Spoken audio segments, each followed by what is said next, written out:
క్రైస్తవ్యంలో నుంచి నేను దేవునికి దూరం చేయడానికి ఎవరైనా ప్రయత్నిస్తే అది నీకెంతటి దగ్గర వాళ్ళైనా సమీపస్తులైనా నువ్వేం చేయాలి తెలుసా? మరింత రెట్టింపు చేయాలి భక్తిని, మరింత రెట్టింపు చేయాలి ప్రార్థనా జీవితాన్ని, మరింత రెట్టింపు చేయాలి ఆరాధనని, మరింత రెట్టింపు చేయాలి. ఆగిపో అంటే వాళ్ళు చెప్పడానికి భయపడాలి. ఆగిపోమంటే మరింత భక్తి చేస్తున్నాడే, మరింత భక్తి చేస్తుందే అని భయపడాలి వాళ్ళు నేను ఆపటానికి. ఈరోజు నీ స్థితి ఏంటో నీకే తెలుసు. నిన్ను దేవుని దగ్గర రాకుండా ఆపే వాళ్ళు ఎందరో వస్తారు, రారు అని నేను చెప్పను. కానీ వాళ్ళని లెక్క చేయకుండా మరింత దగ్గరగా దేవునికి వెళ్ళటానికి ప్రయత్నం చేయగలిగితే నీ ఆధ్యాత్మికమైన అంధత్వాన్ని దేవుడు తొలగించి ఈరోజు దేవుడు 1000 రెట్ల ఆశీర్వాదాన్ని మీద కుమరిస్తాడు. He will bless you 1000 folds. 1000 రెట్ల ఆశీర్వాదాన్ని ఆయన నీ మీద ప్రసాదిస్తాడు. నువ్వు ఇప్పటి వరకు భక్తి చేస్తున్నావు, నామకార్థపు భక్తి. వాడేమనుకుంటాడు, ఈడేమనుకుంటాడు. ఈ భక్తి దేవుని దగ్గరికి చేరలా.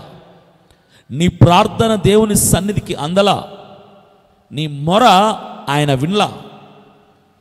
ఎందుకు తెలుసా? మనుషులకి భయపడుతూ చేస్తున్నావు కాబట్టి.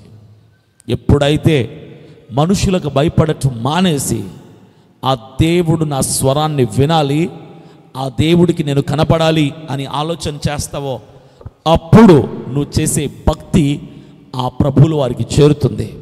నువ్వు పిలిస్తే ఆయన నీ స్వరాన్ని వింటే విని ఊరుకుండేవాడు కాదు. ఆయన విన్న స్వరానికి జవాబునిస్తాడు. ఆయన కనులు నీతిమంతుల్ని చూస్తున్నాయి, ఆయన చెవులు యథార్థవంతుల ప్రార్థనని వింటున్నాయి. యథార్థముగా కల్మషం లేని మనస్సుతో నువ్వు ఆయన్ని పిలవగలిగితే ఆయన ఖచ్చితంగా నీకు జవాబునిస్తాడు. Whatever the situation that your facing in your life this morning, నీ కష్టం, నీ బాధ, నీ వ్యాధి, నీ రోగం, నీ జబ్బు, నీ అప్పు, నీ సమస్య, నీ శ్రమ ఏదైనా కావచ్చు, ఈ ఉదయకాల సమయంలో ఆయనకు నువ్వు మొర పెడితే ఎన్ని ఆటంకాలు అడ్డంకులు వచ్చినా నీ మొర ఆయనకు వినపడే వరకు నువ్వు ఆపకపోతే ఖచ్చితంగా ఆయన నీ స్వరాన్ని వింటాడు. ఒక్కసారి నీ స్వరం ఆయన విన్నాడా నిన్నిక ఎవ్వడు ఆపలేడు దీవించబడకుండా. ఇంతవరకు నీ దీవెనలకు అడ్డుగా ఉన్నది ఎవరు తెలుసా? నీ భక్తి స్థితిని ఆపటానికి ప్రయత్నం చేస్తున్న వాళ్ళే. ఒక్కసారి ఆయన కనుదృష్టి నీ మీద పడ్డదా కన్నెవరు ఆపలేరు. ఆపిన వాళ్ళనే దేవుడు వాడుకుంటాడు నిన్ను దీవించటానికి.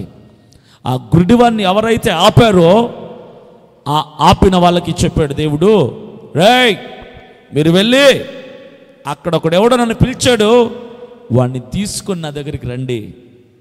ఎవరు ఆపారో వాళ్ళే తీసుకొని వెళ్ళారు క్రీస్తు ప్రభుల వారి దగ్గరికి. సార్ ఎక్కడికి తీసుకెళ్తున్నారు సార్ నన్ను అంటే, అరే గుడ్డోడా ఆపమంటే ఆపకుండా కేకలేసావు కదా, ఆయన నిన్ను తీసుకురమ్మన్నాడు. ఇప్పుడు ఎవరు సార్? అదే యేసు ప్రభువుల వారు అనగానే ఆ గుడ్డివాడికి ఆనందం మరింత ఎక్కువైపోయింది. ఆయన నన్ను పిలిచాడా, నన్ను తీసుకురమ్మన్నాడా ఆయన దగ్గరికి అంటే, అవును, ఎవరైతే నిన్ను ఆపారో, ఎవరైతే నీకు అడ్డుగా నిలబడుతున్నారో, దేవుడు ఒక్కసారి నిన్ను దీవించడం మొదలు పెడితే, నీ స్వరం వింట మొదలు పెడితే ఆపిన వారే బైక్ మీద తీసుకొచ్చి మందిరం దగ్గర దింపేసి వెళ్తారు నిన్ను. అడ్డుపడ్డ వారి ద్వారానే దేవుడు ఆశీర్వదిస్తాడు నిన్ను.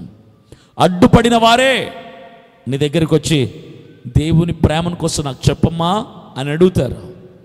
Never never stop your spiritual life. నీ ఆధ్యాత్మిక భక్తి స్థితిని నిలబెట్టుకోవడానికి ప్రయత్నం చేయకు.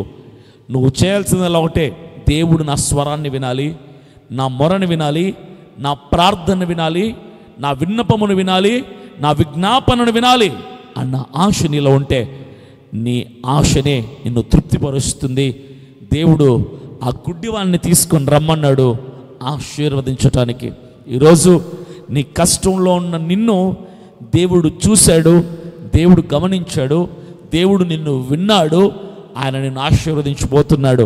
ఒక్కసారి దేవుడు ఆశీర్వదించడానికి ఫిక్స్ అయిపోతే డిసైడ్ అయిపోతే ఇక ఎవ్వరూ ఆ ఆశీర్వాదం నీ మీదకి రాకుండా ఆపలేరు.